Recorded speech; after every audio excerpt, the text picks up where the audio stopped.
Thank you for 8,000 subscribers on YouTube. To celebrate, I decided to make this video, which is going to show you how I upgrade my studio monitoring situation. I'm currently using a combination of MS Blues Actives and Amphion 115s. And I'm going to go to three-way Questeds, which are sort of midfield, almost main monitor type speakers. Massive, they should be arriving in the next few days. So the first step for this is to build speaker stands. So let me take you with me and let me show you what I have planned for the speaker stands. Okay, so these are the speakers that I got. I got a reasonably good deal on them. They're passive, but the cool thing about these is that the tweeters, mids and subs have been replaced, which means that in essence the most important components, even the crossover, has had work done to bring it all up to factory spec, meaning that I'm getting in essence speakers that, even though they're probably coming up on 20 years old, if not more, they'll sound very close to how they left the factory. What got me interested in this model is I've seen pictures of Zurban's studio where these were used, and also the Tales of Pro Audio, Amazing Tales of Pro Audio guy also spoke about them and just said, yeah, how many people really like them. And I've always been very intrigued by the Quested sound, but I have in essence bought these blind, so it's going to be very interesting. But from everything I've researched and read, I know Hans Zimmer uses Quested speakers and a lot of other people that can choose anything they want. What I did is prompt my LLM with all of the known dimensions, so the dimensions of the speaker, where the midpoint is roughly of the mid striver, which is sort of the acoustic center, and then the height that my ears are from the ground, which is what I researched as kind of the most important dimension. So that's what I'm going to do. And by the way, this is all your fault, Sander. Sander's a friend of mine, very old friend of mine, that pointed out that my speakers in this room are probably a bit compromised for the size of the room, and he's right. You know, these speakers are not, let's say, big enough to really fill this room with sound. And yeah, Sander, thanks for pointing out that I need to do a massive upgrade of my monitoring situation, but you're right, I do agree. So this is the plan. I have my schematic here, and like, you know, these dimensions, their most important one really is the height, but like these pieces of woods that I have left over, they differ from the dimensions of the diagram by maybe like 2 centimeters, 1 centimeter. So I'm not gonna like be cutting little slices off of these. I'm gonna stick to the wood dimensions that I have to minimize the amount of work on building this, because 1 or 2 centimeters is not gonna make a huge difference. A couple of realizations. One, my wife is incredibly cool, because I told her I'm getting new speakers and she was super chill with it. And then she asked me, how big are these? Sounds like a big upgrade. I'm like, oh, they're kind of like the size of an IKEA small coffee table. He's like, oh, I thought they were like the size of a sofa. How cool is she? The other thing that I've now recognized, I just spent like half an hour prompting my AI, because I realized as I was starting to get set up to make these cuts that the pieces of wood I still have on hand here don't actually add up to all the dimensions that I need. So I spent like 20 minutes prompting, 30 minutes prompting around to like force it to give me dimensions that would work, and it said it couldn't do it. And eventually I got it to the point, well, basically it was saying you need to buy another piece of wood. So I was like, fine, so then tell me how to cut what I have left here to start with. And then as it was going through that, it realized it can give me dimensions that will work with the 3 boards I have here, which I asked it 4 times in prompts to do. So long story short, I realized the danger with all these AI systems is that we trust it more than our common sense and start outsourcing things to it just for comfort that we can actually perfectly well do ourselves. So I now know how I'm going to cut these boards, plus the one that's left in the studio that's roughly the size of this bigger one here. This is my setup. I'm going to start cutting this big board. I have a cut sheet now generated by the AI that actually makes sense. And basically now I just need to do some markings and cut here and yeah, get started with that now. So let's go.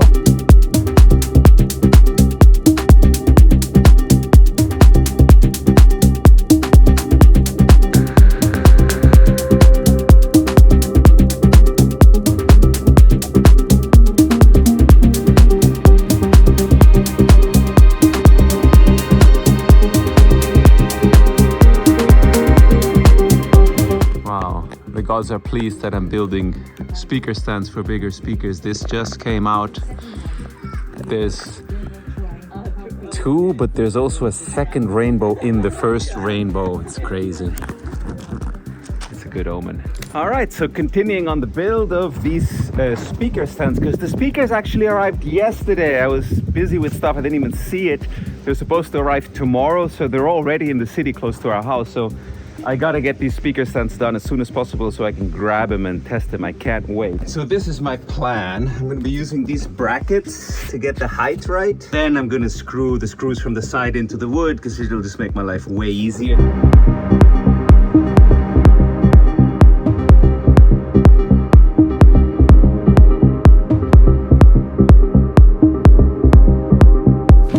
So this is the end result. I mean, I've eyeballed the height of the screws. I'm not too fastidious about this stuff. It's close enough. And now I just need to flip it and do the same on the other side, and then this thing will be pretty stable.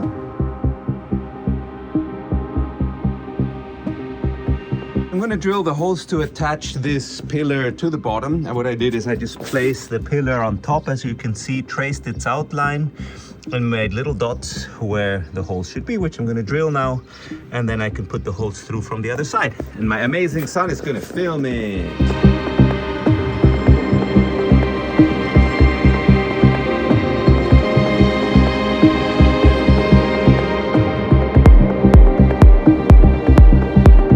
This is in essence what they will look like. I mean, they're kind of hidden behind my desk until about here, so I'm not totally concerned about how perfect or not they are. But one thing that they are is stable. I just tested them for movement and they're super stable. And I am going to put a couple of sandbags in them to weigh them down, but I'm really happy with how these came out, especially because I made it with just like scrap wood that I had left over. Yeah, and they're solid. I've been looking online to save myself the work to maybe buy some, and the only ones I saw that were reasonable from a size kind of point of view were like €1,000, and then I saw some really pretty cheesy looking ones where like the column was this wide for €200. And I think now what I've spent on the wood for this is like maybe $80, maybe 2 hours work per speaker stand. So that's good, and I learned something new, how to build speaker stands. So that's awesome.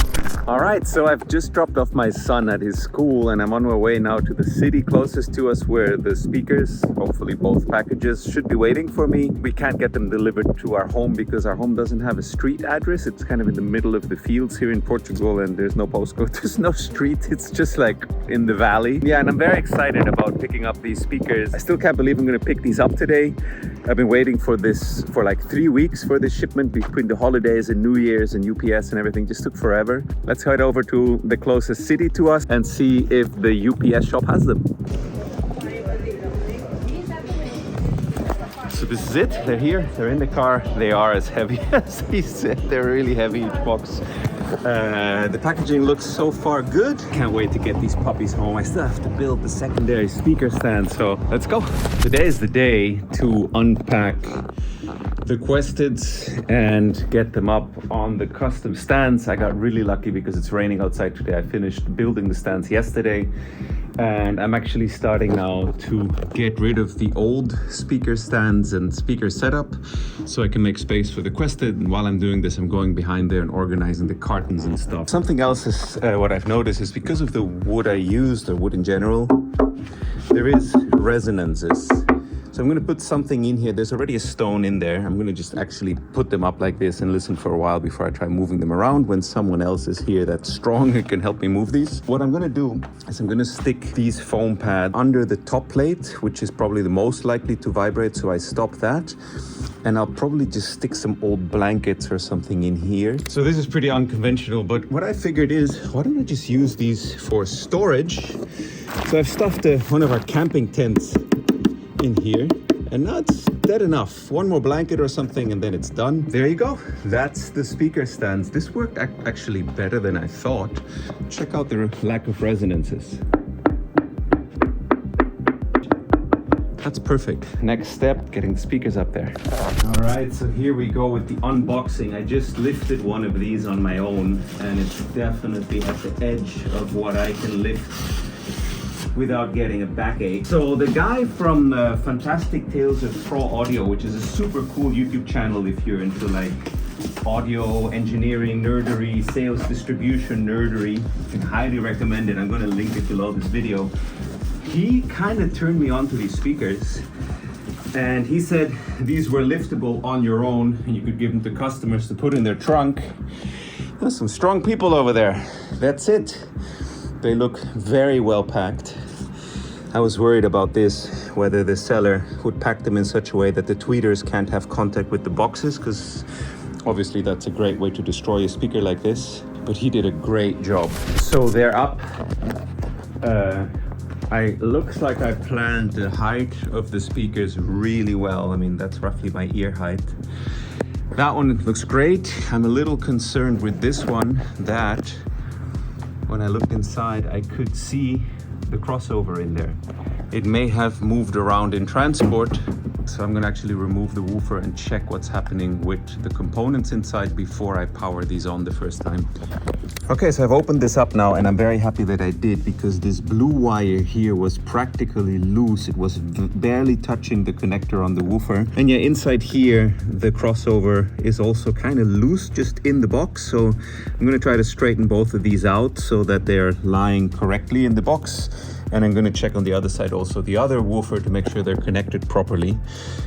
Yeah, so a little bit of servicing before I can get going with these, but I prefer to do it this way than just hope everything's okay after transport and then maybe ending up blowing up my amp, speakers, or both. So I've just leaned up the crossover on the back here, put this felt back in its place, and now the path to the base port is also open. I've sussed out what's happened. This connector was just somehow a bit open. It wasn't latching on to the metal piece correctly. So I've closed them up a bit, and now it should be able to latch securely. Should I remove these also and check the connectors? I want to be that thorough. I guess it's a small thing to do. Yes, I will remove these also and check that the connections and everything is cool. Okay, here we go. So here everything's looking good. I was curious if this was an ATC MD5, it says here. It actually has a Quested badge. If this was an ATC MIDS driver, there's kind of talk about that on the forums, but I don't think it is. I think it's something actually that Quested does themselves that looks very similar. But yeah, here everything's in order, so moving right along. Here we go with the tweeter. It's also a Quested badged part, TW30. As you can see, everything's in order here. So good, no crossed wires, nothing weird. Can put this back and go to the other speaker. Okay, so this is the second speaker. I've basically just moved the crossover to be all the way in the back also. Just put the acoustic absorbent up so that, yeah, the bass port is free and accessible. Something I've realized now working on these speakers, it's incredible to realize how simple the engineering is. There's just literally a bass port which has no inner walls or tunnels or anything. I think there may be a split down the middle of the speaker. There's a crossover that looks very simple. And then these three drivers, and I know also now why this is such a heavy speaker system. The subwoofers, the large drivers, the 8-inch, they're incredibly heavy. They have a massive magnet. I'd say each of those weighs probably around 5 kilos. So yeah, it adds up quick. And the box also looks very substantial, as you can see. But yeah, just really solid old school engineering on these. So let's have a look. Connectors look well connected. Here everything looks cool. Let's grab a quick film of the badge number so we know the right parts are in everywhere. That's it, we can close it up and finally have a listen to this. This is the moment of truth now.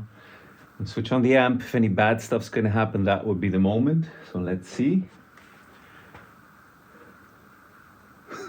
Alright, so good. I'm running an Amphion 700 amp, which I have kind of left over from my Amphion 115s. Back when I bought those, I was like, you know, why did someone recommend me such a big amp? But actually now it's perfect because it's right in the wattage range for these.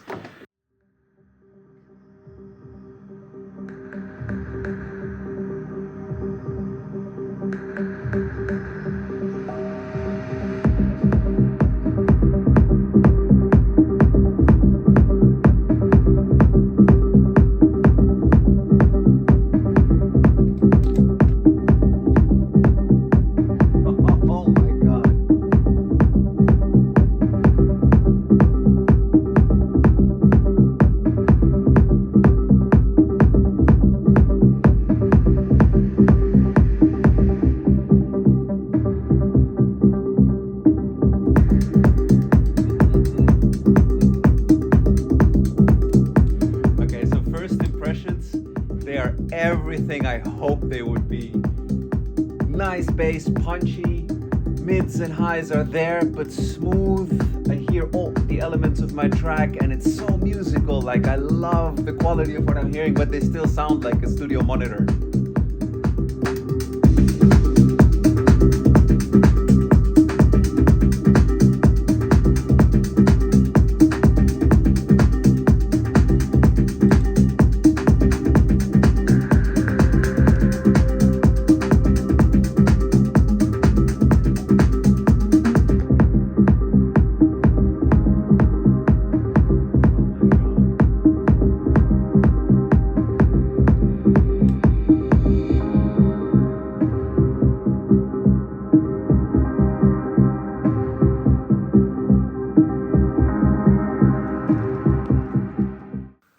Oh my God, I am so unbelievably happy with them.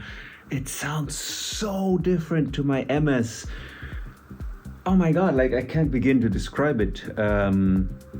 Really punchy low end. There's like a nice foundation, but it's not like huge subs, which I may have to get used to a bit, but like super good bass. The mids are incredible. Like they're just there without being annoying.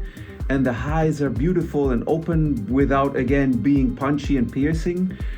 It's such a musical speaker while it still feels really flat. Like I can tell it's just like everything's there, nothing's hyped, but it still feels like music and not like, you know, looking at stuff through a magnifying glass in front of your ears, if that makes sense. Wow, I'm extremely grateful. Thank you, George of Fantastic Tales of Pro Audio, who made a video about these, and that's where I first saw them, and I was like, well, these look very cool and the size looks just about right. And then he talked about them and I kind of, you know, did my research and then ordered them on a whim, hoping they would live up to what I've always heard about Quested speakers. And oh my God, I think these are the perfect speakers for me. The only thing maybe down the line that I can imagine is getting a little subwoofer to just fill out the deep low end.